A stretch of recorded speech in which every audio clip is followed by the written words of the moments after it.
saying that we want to be represented. And at this time point, I don't feel we work. But I'm gonna leave it up to Tabitha, and everybody seems to introduce everybody, I think. And you can go ahead and, Brandy and Tabitha know what's going on. You see one more woman coming this way? Is that our Jane coming this way? Welcome, sir. I'm Evan. Hi. Hi, Live down the Evan. street. My name is Tabitha Eck. I am 1 month and 1 week into a lovely new role, which is Executive Director of Mackenzie Community Land Trust. Come on in, Jane.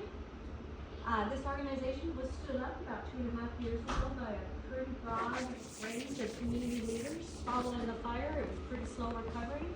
And so this opportunity came, this particular nonprofit. The sole purpose of our nonprofit is to purchase and develop land for the community's benefit.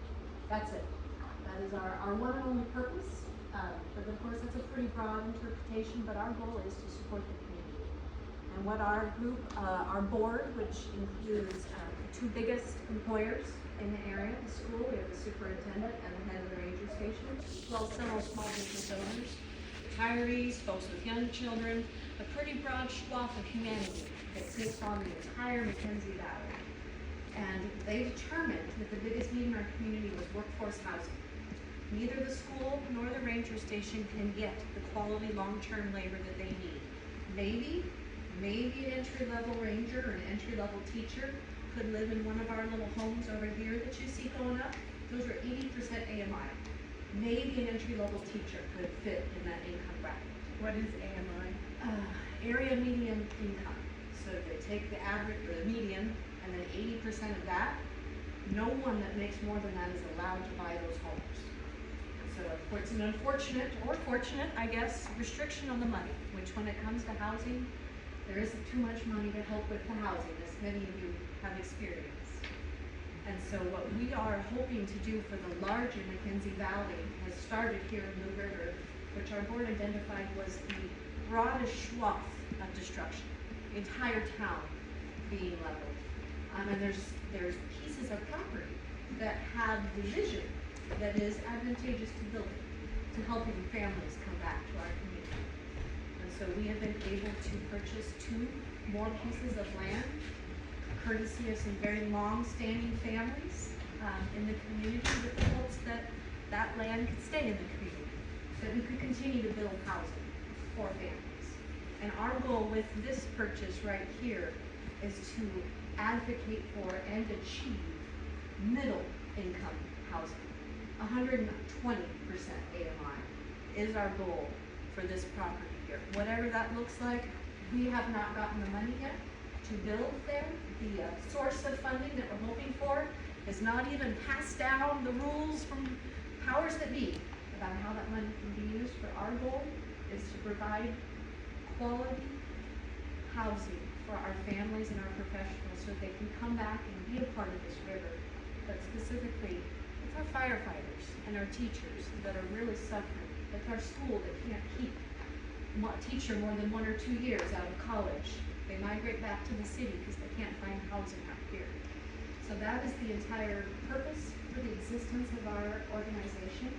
And it's specific to, I think, what you all have thoughts and feelings about. This piece of property right across the road was allowed, the purchase was allowed to us from one of those long families that's been here for generations, with the hope that we could keep the property in the community's hands and build housing for the community's families. Did I miss anything? Cliff, Brandy, did I miss anything that feels pertinent to this group? Well, I just have to say, what, 31 days? 31 days. 30 days in. We'll just call it 30 days in. We were at a meeting today. I think I know most of you. I don't know all of you. And I'm a founding board member, now currently staff. I'm to a point where I can't remember when Tabitha wasn't here.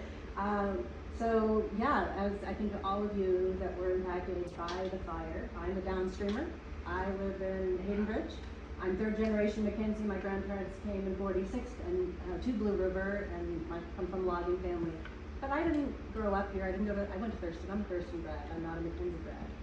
But as as we as a community, we're seeing the significant increase in property values and the cost to rebuild homes and the amount of people, families that have been here, whether multi-generational or what, moving. There was this model of a housing land trust that we learned about in the Matao Valley that had experienced 3 fires at that point. And they had set up a housing land trust for their locals, their local workforce. They're 2 hours outside of Seattle. Very similar community in the Bear River fly fishing community as well. And they were 7 years removed from their most recent fire.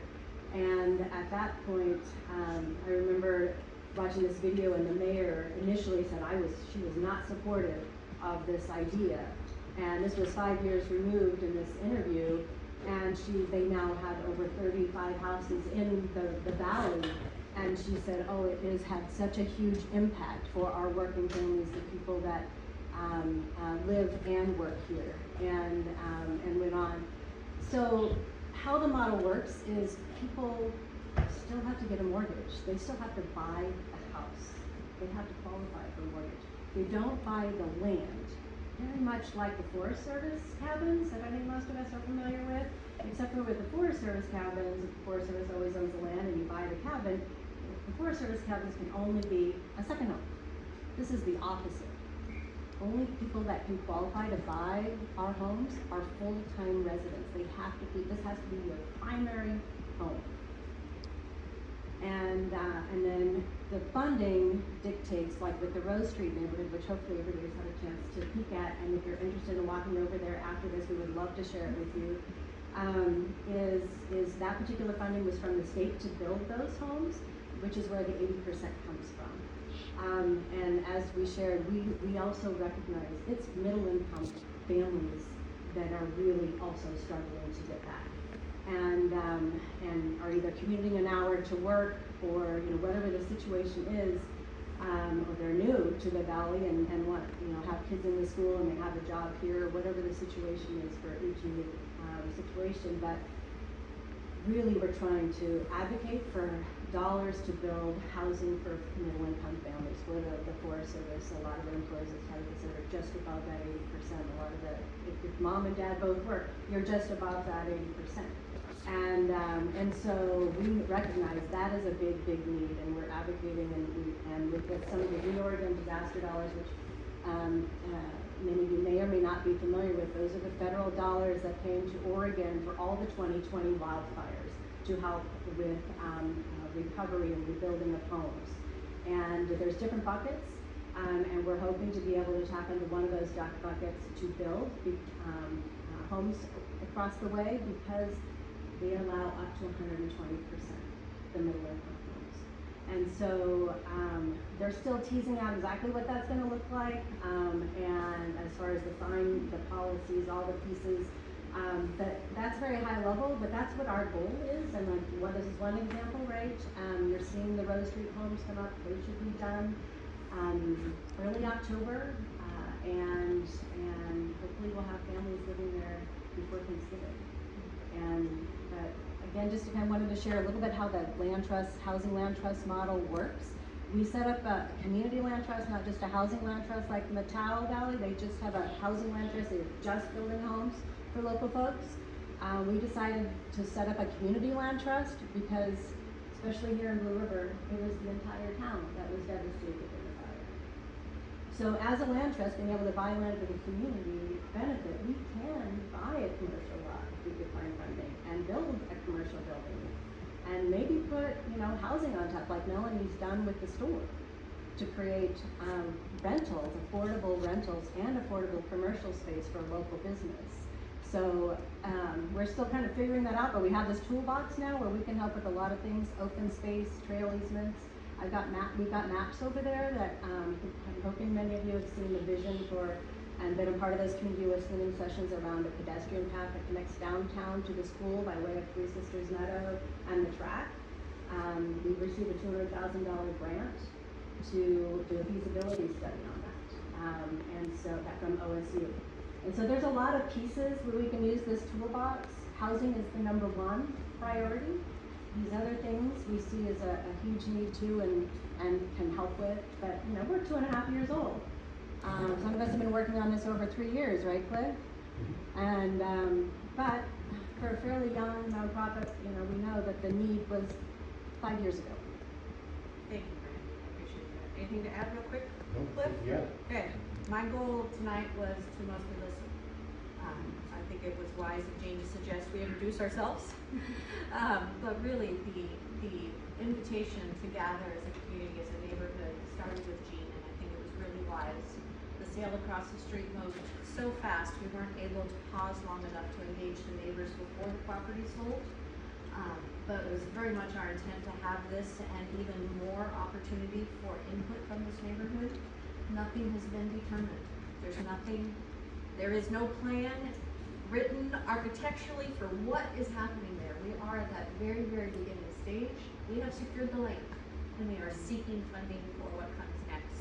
And so we're gonna throw this around in the room for the group's benefit. Are there any kind of group rules that you wanna? No confrontations, let's just get the information. Okay.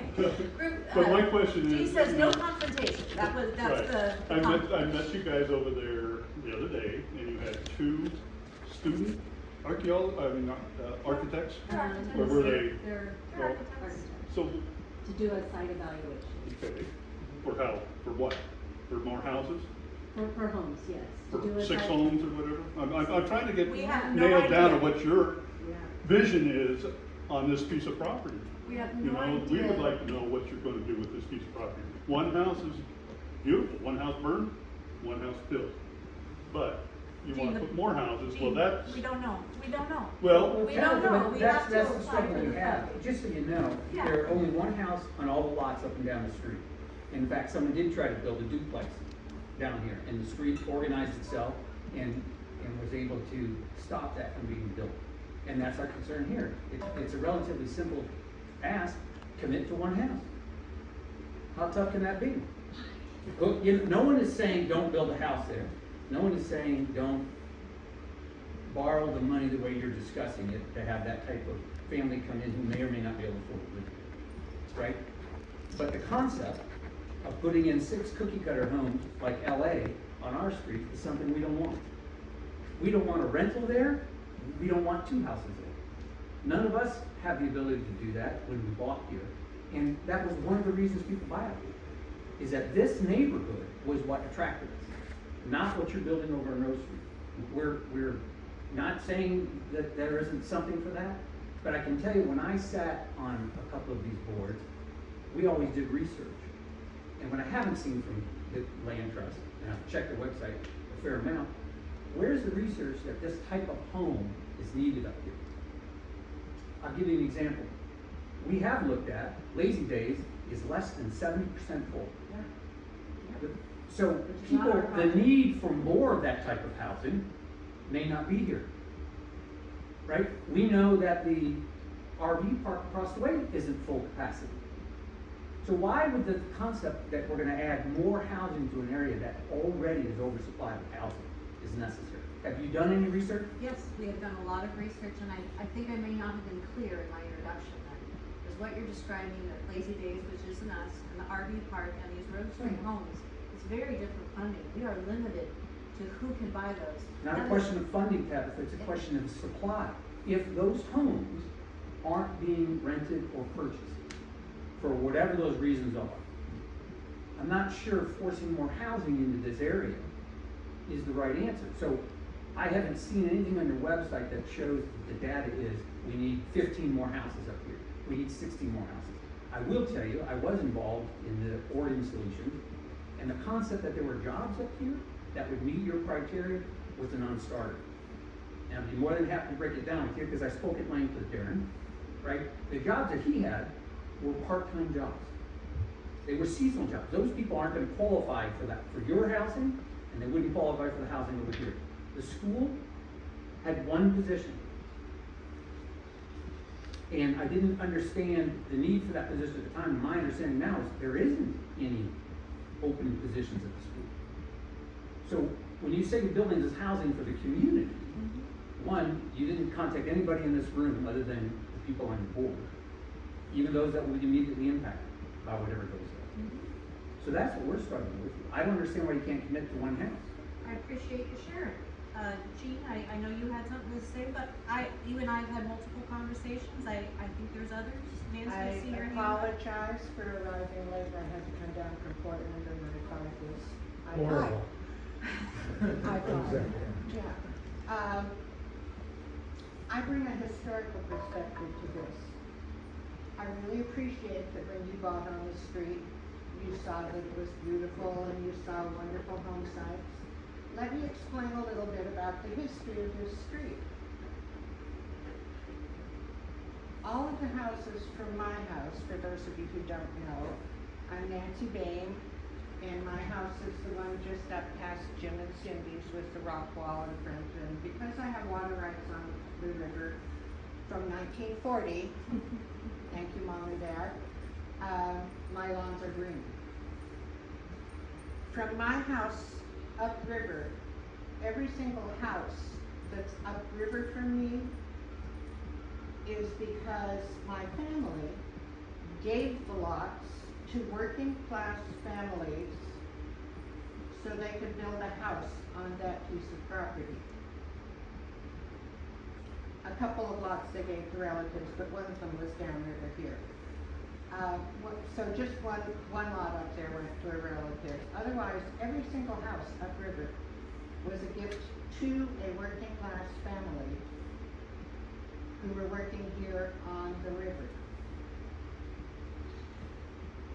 When you talk to the Forest Service or you talk to Lane Thompson at the school, both of them will tell you, I have a hard time hiring people. There's no place for them to live up here. They have to commute from Eugene. Doesn't matter how many vacancies there are at the school. The more relevant question is how many people are commuting from Eugene every day? Or to the Forest Service every day.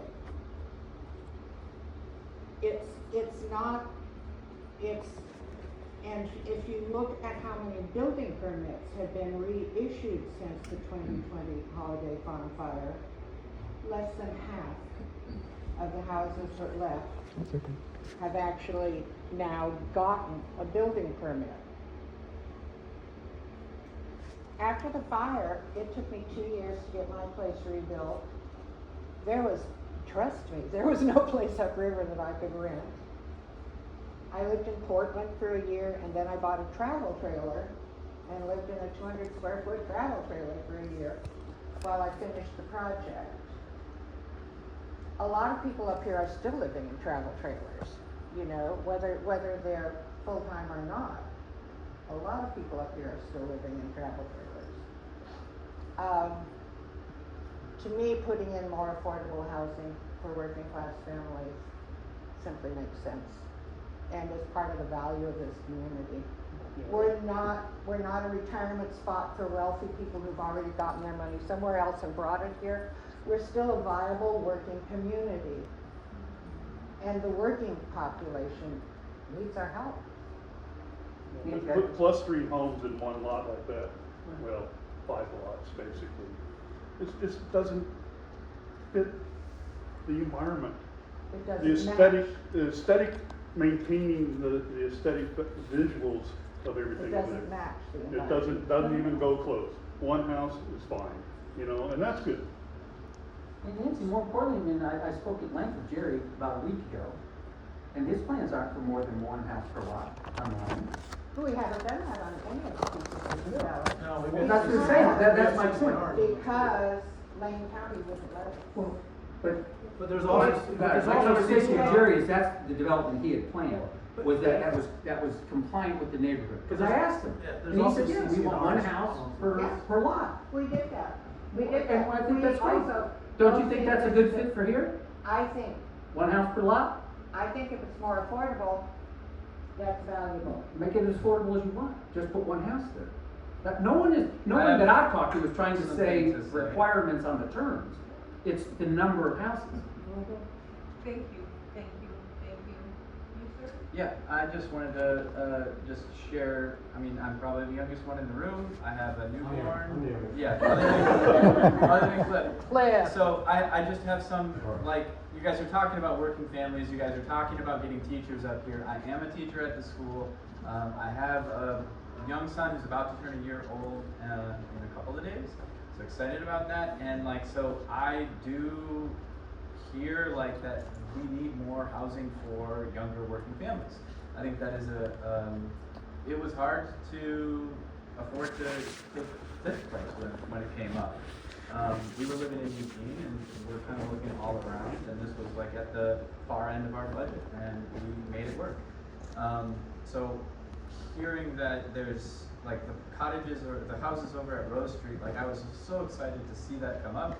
Not only like to see things be built in Blue River and how exciting that was, but also to see things that I might have students living there soon, and I might have friends that my kid can be friends with, and like people to go to the park with, or like other young families, young people, young kids. And that is exciting. And I think they look beautiful. I don't know the size of the lot, so I guess I would be curious to hear that. Like, was it one lot? I don't, maybe y'all know this, maybe y'all talked about this already, but like how did 6 houses decide to be built there? How did that happen? And then like, what is the size of this property, and what are some ideas that you have for it? Like, so that's the question. And then I also have an ask of just like everyone in the room. We talk about maybe not having confrontations, and we talk about like hearing each other out, but the tone of voice and speaking over each other is something that like, it makes me a little agitated and heightened, and I'm sure some of you are feeling that as well. So if we can all be mindful of our tone and interrupting each other, and I think we could probably have a healthier conversation. Those that haven't spoken yet, this is your moment.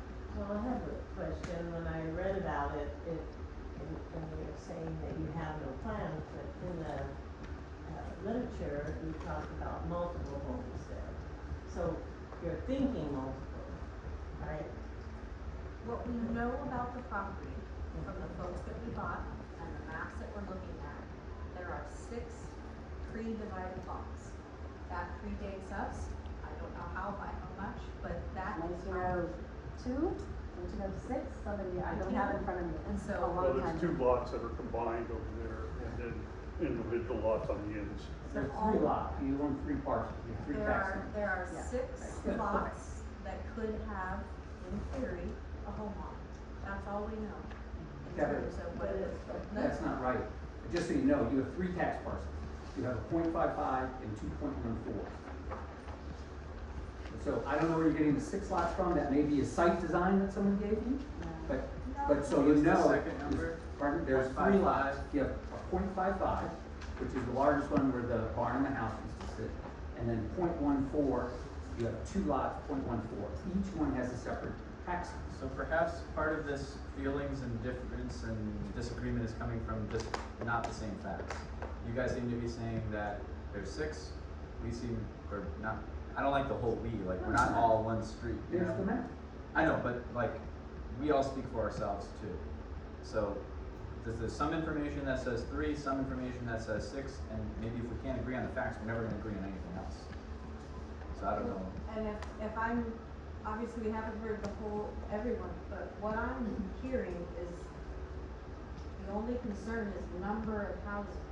Am I understanding that's the angst, that there was just gonna be too much there? I have a concern, like, when we bought from Nancy, and we appreciate the opportunity to buy it, and we love our spot in there. We had to sign CCNRs, which means you can't have more than 3 domestic pets. You can't have chickens, you can't have farm animals, it must be stick-built. You can't have a junkyard. And so, from my perspective, to keep the fabric of our community, I think some of those things that you instilled in those lots would be a good idea to carry over. Just because, again, the fabric of our neighborhood is, it is one house on a lot that's almost an acre or more for most of us. And they're pretty well maintained.